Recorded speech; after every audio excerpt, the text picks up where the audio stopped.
Hello বন্ধুরা, তোমরা সকলে কেমন আছো?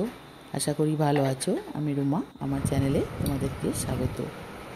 তো দেখে আজকে বুঝে গেছো আজকের রেসিপিটা আমার কি হতে চলেছে। তো আমি আজকে যে বিরিয়ানিটা আমি বানিয়েছি সেটা কিন্তু সম্পূর্ণ অন্যরকমভাবে বানিয়েছি। কারণ যেভাবে বিরিয়ানি বানানো হয় আমি কিন্তু সেভাবে বিরিয়ানিটা বানাইনি, একটু আলাদাভাবে বানিয়েছি। তো গোটা ভিডিওটা দেখো, স্কিপ করো না, স্কিপ করলে কিন্তু বুঝতে পারবে না। দেখো, তোমাদের খুব কিন্তু পছন্দ হবে এবং সত্যি এরকমভাবে বানালে খেতেও খুব সুন্দর হয় এবং ঝামেলাও অনেকটা কম হয়। এদিকে দেখো, আমি চালটা বসিয়ে দিয়েছি, চালটা ফুটে গেছে। এদিকে আমাকে একটু খোয়া ক্ষীর, আমার এই বিরিয়ানিটার জন্য খোয়া ক্ষীরের দরকার। তো আমি তৈরি করে নিয়েছি বাড়িতে খোয়া ক্ষীরটা। এদিকে আমি একটা ডেচকি বসিয়ে দিয়েছি। ডেচকিতে তেল এবং ঘি দিয়ে পেঁয়াজগুলোকে ভেজে নেব। তো তোমরা দেখতে থাকো আমি কিভাবে এই বিরিয়ানিটা তৈরি করেছি।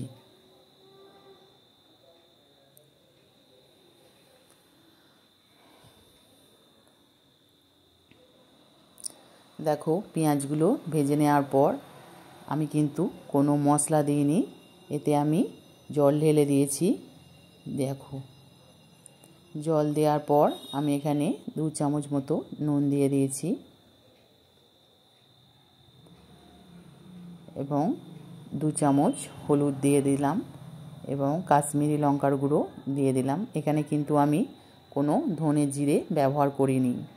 আমার গোটা গোটা আলুগুলোকে আমি দিয়ে এবার সিদ্ধ করে নেব। 60% মতো এটা সিদ্ধ করে নেব।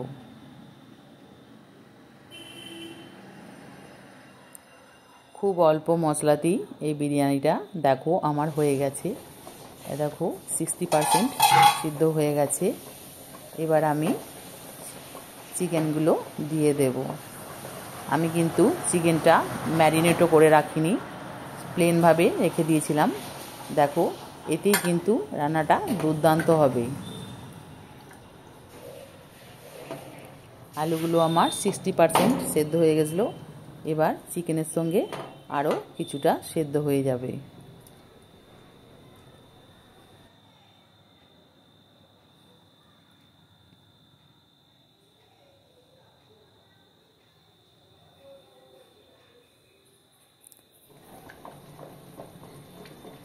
দেখো, এখানে আমি 3 ড্রপ মতো আতর দিয়ে দিয়েছি এবং বিরিয়ানির মশলাটা দিয়ে দিয়েছি।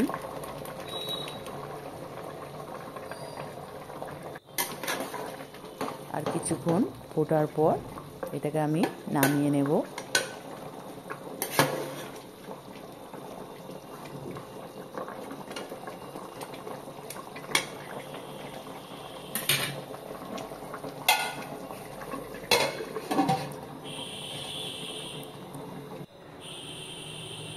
দেখো, এখানে কেওড়া জল এবং গোলাপ জল, একটা বাটির মধ্যে কেশর দিয়ে আমি ডুবিয়ে রেখেছিলাম, দুধ দিয়ে, কিছুটা দুধ দিয়ে রেখেছিলাম।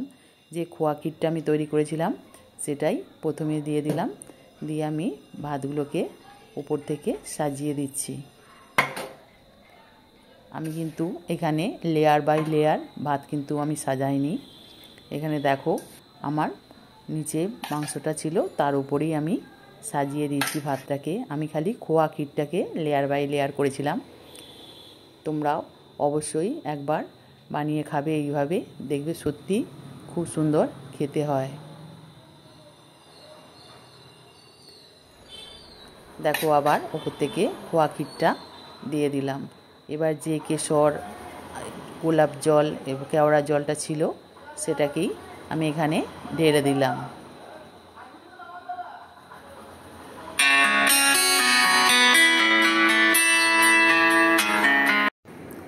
বিরিয়ানি মশলাটা আমার দেওয়া হয়ে গেছে।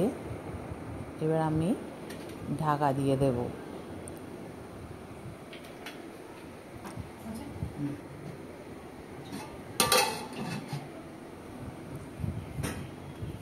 ভিডিওটা যদি ভালো লাগে তাহলে লাইক করবেন, সাবস্ক্রাইব করবেন এবং শেয়ার করবেন। আর আপনারা কোথা থেকে দেখছেন যদি আমাকে জানান তাহলে আমি আপনাদেরকে ধন্যবাদ জানাতে পারবো। একবার অবশ্যই করে দেখবেন, খুবই ভালো লাগবে।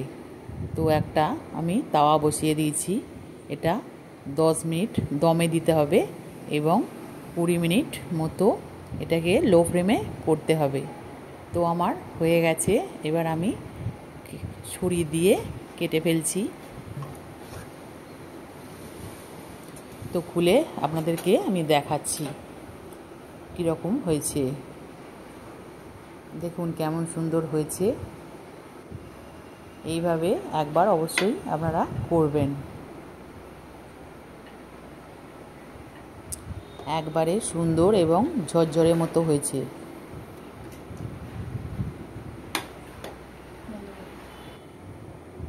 এই দেখুন কত সুন্দর, কালারটাও কত সুন্দর এসেছে দেখুন।